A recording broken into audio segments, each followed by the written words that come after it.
सो बच्चों, अब हम क्वेश्चन नंबर 14 डिस्कस करेंगे। सो आइए देखते हैं कि क्वेश्चन नंबर 14 में आपका गिवन क्या है। आपको बच्चों, आपको गिवन है कि AB, AD and AC of triangle ABC किसके प्रोपोर्शनल है बेटा? PC, PM और PR के, as I wrote in the given section. ठीक है, अच्छा। और आपको प्रूफ क्या करना है बच्चों? What you have to prove? आपको प्रूफ करना है कि ट्रायंगल ABC किसके सिमिलर है बेटा? ट्रायंगल PQR के सिमिलर है। अगर आप ध्यान से देख पा रहे हो, स्टार्टिंग की फर्स्ट और थर्ड कंडीशन अगर आप देख रहे हो, यानी कि AB अपॉन PC किसके इक्वल है बेटा? AC अपॉन PR के इक्वल है। तो दो चीजें तो आपको ऑलरेडी गिवन है, ट्रायंगल ABC और ट्रायंगल PQR में। अगर आप किसी तरीके से तीसरी कंडीशन लगा दो, यानी कि अगर सपोज मैं एंगल A को एंगल P के इक्वल प्रूव कर दूं, तो मैं बोलूंगी by SS criteria both the triangles will be क्या हो जाएंगे आपके? सिमिलर। तो हमें सारी मेहनत किस काम के लिए करनी है इस क्वेश्चन में बेटा? यू हैव टू प्रूव कि angle PA is equals to angle P। जैसे आप ये करोगे, आप ऐसे इस क्राइटेरिया से दोनों के दोनों ट्रायंगल्स को सिमिलर प्रूव कर दोगे। तो आप सोच लोगे मैम अब हम इन दोनों को इक्वल कैसे प्रूव करेंगे? इसके लिए हमें कंस्ट्रक्शन करनी पड़ेगी। ठीक है, सो हम कंस्ट्रक्शन कैसे करेंगे बच्चों? हम D को एक्सटेंड करेंगे। कहां तक एक्सटेंड करेंगे? N तक एक्सटेंड करेंगे। वहीं M को एक्सटेंड करोगे, N डैश तक एक्सटेंड करोगे। कुछ इस तरीके से करोगे बच्चों कि AD किसके इक्वल होगा? DN के इक्वल होगा, यानी कि ये दोनों को दोनों इक्वल होंगे। इसी तरीके से M डैश को कुछ इस तरीके से एक्सटेंड करोगे कि ये दोनों के दोनों क्या होंगे? इक्वल होंगे। ठीक है, अच्छा। इन शॉर्ट ये वाला पार्ट किसके इक्वल होगा? इसके। ये वाला पार्ट किसके इक्वल होगा बच्चों? इसके।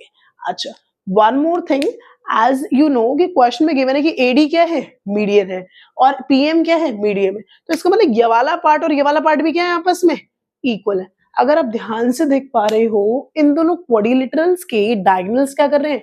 बाइसेक्ट कर रहे हैं।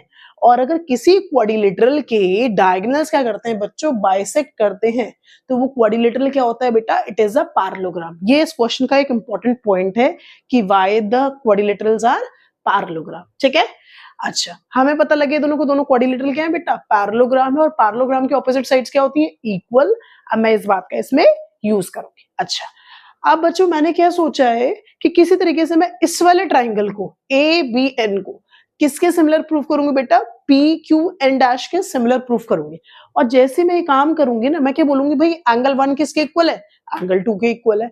ठीक है, इसी तरीके से मैं सेकंड पार्ट में क्या करूंगी? इस वाले ट्राइंगल को यानी कि ACN को किसके सिमिलर प्रूफ करूंगी? PR एंड डैश के सिमिलर प्रूफ करूंगी। और जैसे ही मैं सिमिलर प्रूफ करूंगी, फिर मैं बोलूंगी भाई एंगल 3 किसके इक्वल है? एंगल 4 के इक्वल है। ठीक है, तो जैसे आप बोलोगे भाई एंगल 1 एंगल 2 के इक्वल है, एंगल 3 एंगल 4 के इक्वल है। इन शॉर्ट ये वाला पूरा एंगल किसके इक्वल है?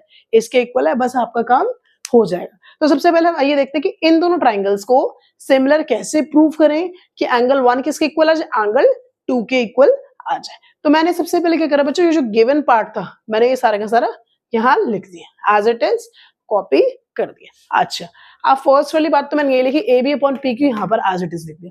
सेकंड चीज देखो बच्चों, आपको क्वेश्चन में क्या गिवन है कि AD किसके इक्वल है? PM के। AD अपॉन PM, यहाँ पर ये गिवन था आपके पास AD अपॉन PM गिवन था बच्चों।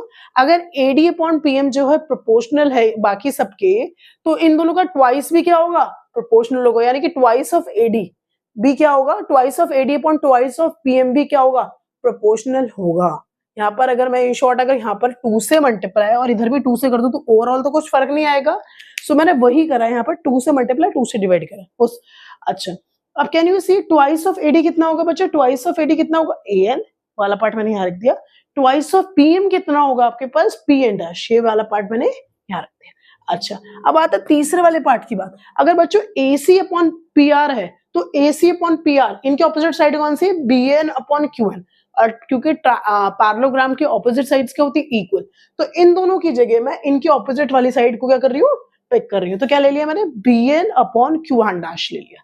कैन यू सी बच्चों, दिस अपॉन दिस, ये पूरा upon this and this and this, ये दोनों तीनों कॉरेस्पॉन्डिंग साइड्स का रेशियो क्या आ गया? इक्वल आ गया। जैसे रेशियो इक्वल आएगा, यू विल से कि both the triangles are similar. ठीक है, ये दोनों के दोनों ट्राइंगल्स क्या हो गए बच्चों? सिमिलर हो गए। जैसे आप बोलोगे कि ये दोनों ट्राइंगल सिमिलर है by SSS criteria, you will say कि angle 1 is equals to angle 2। इतनी बात क्लियर हो गई? एंगल 1 एंगल 2 के इक्वल हो गया। अब आप बोलोगे सिमिलरली वाले पार्ट सब कहते हैं कि एंगल 3 किसके इक्वल हो जाएगा? एंगल 4 के इक्वल हो जाएगा। बस अगर एंगल 1 एंगल 2 के इक्वल, एंगल 3 एंगल 4 के इक्वल है, तो ये पूरा का पूरा किसके इक्वल होगा? इसके इक्वल होगा। तो वही वाली बात मैंने यहाँ रख दी, यानी कि एंगल ए किसके इक्वल होगा? एंगल पी के इक्वल होगा। अब जरा ध्यान से देखना, A B upon P Q किसके इक्वल आ गया? A C upon P R, साथ ही साथ एंगल ए किसके इक्वल आ गया? Angle P K. So by SS criteria both the triangles will be बेटा similar, hence proved. Thank you.